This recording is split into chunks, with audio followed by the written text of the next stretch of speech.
사기라는 말은 보편적으로 자신의 물질적 심리적 만족을 위해서 거짓말과 위선으로 남을 속이는 행위이다 라고 표현하기도 하지만 그 기준과 영역은 광범위해서 한마디로 설정하기 어렵다. 사람이면 누구나 사기꾼적인 기질과 습성이 있기 때문이다. 좀 더 자세히 표현해보면 자신의 이익을 취하기 위해 거짓말과 변장에 능숙한 능력을 발휘해서 타인에게 피해를 입히는 사람을 사기꾼이라고 칭한다. 살인, 강도 등의 강력 범죄를 저지르는 범죄자들보다도 오랜 시간 교류를 통해 인간관계를 쌓은 후 이를 이용하고 배신하는 사기꾼들이 어떤 의미에서는 더욱 악랄한 범죄자들이라고 할 수 있다. 3. 사기꾼들은 세상 물정을 모르는 사람을 주로 노린다. 특히 일반 사회와 유리되어 단조로운 세계에서 살아온 사람들이 사기꾼에게 자주 노림을 받는다. 사회의 온갖 잡스러운 인간 군상을 두루 상대하기 어렵고 한정된 업계 사람들과만 상대하기 쉬운 직업 군인, 연예인, 운동선수, 종교인, 교사사, 발달장애인 등이 손꼽힌다. 주의할 점은 국내, 해외를 막론하고 사회의 경험이 많은 정치인, 법조인, 경찰, 재벌 등도 사기를 당할 수도 있다. 즉, 사기꾼으로부터 방어가 완벽한 직업과 권력이 없다는 것이다. 해외의 경우에는 엘리자베스 홈즈, 부지무라 시니치, 버나드 메이도프, 요자와 츠바사, 프랭크 에버그네이를 사례로 들 수 있다. 오지랖 기질을 버리지 못한 사람도 사기꾼의 목표물이다.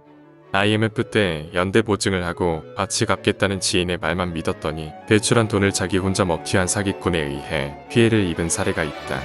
직접적으로 금전적 피해를 입지 않았다고 해도 상습적으로 거짓말을 하는 사람을 비난하는 말로 이용되기도 한다.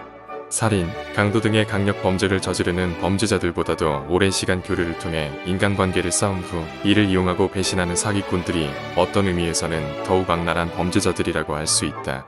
3. 상의의 첫걸음은 목표 설정에서 시작된다. 사기꾼은 사기치기 쉬운 대상을 포착하기 위해 부단하게 노력한다. 안 되면 될 때까지 한다. 목표를 잡는 일은 대부분 큰 비용이 들지 않기 때문이다. 반대로 거액의 사기를 칠 수 있는 것이 확실하다면 비용을 들이더라도 목표를 잡는다. 목표 피해자를 잡은 후에는 이제 거짓 신뢰를 만들기 시작한다. 전혀 모르는 남에서 투자할 수 있는 믿을 만한 사람으로 최단 기간 내에 바꿔야 하기 때문에 일반인이 상상해내기조차 어려운 모든 방법을 총동원해서 희생자를 유혹한다. 정말 꿈도 희망도 없을 정도로 거짓된 관계를 형성하고 범행이 완료되면 안면몰수하고 잠적하기 때문에 거짓 신뢰에 속은 피해자는 어떻게 내가 그럴 수 있냐는 식으로 당황한다. 거짓 신분, 거짓 증명서, 거짓 신분을 보여준다.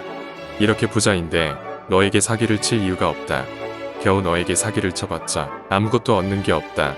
사회적으로 정직성이 요구되는 직업이라 너에게 사기를 칠 수 없다. 이미 증명서로 다 증명했는데 나를 믿지 못하는 사람은 나를 모함하는 의심병자 등등의 이유를 대면서 자신을 믿을 만한 사람이라고 주장하나 사실은 다 거짓말이다.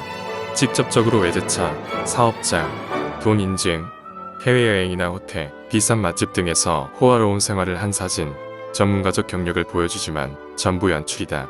그나마 속이기 힘들어 보이는 돈도 컴퓨터, 웹페이지, 스마트폰 상의 계좌 인증, 출력한 증명서 인증이라는 것은 어플망 비슷하게 만들면 사기꾼도 수백억대 부자인 것처럼 숫자를 바꿔 넣을 수 있다.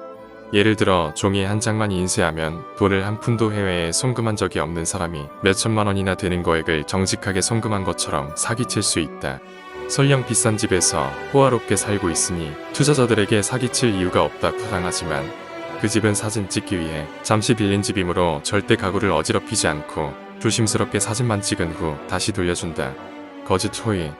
아플 때 간호를 해주고 힘들고 어려운 일이 닥쳤을 때 자기 일처럼 도와준다.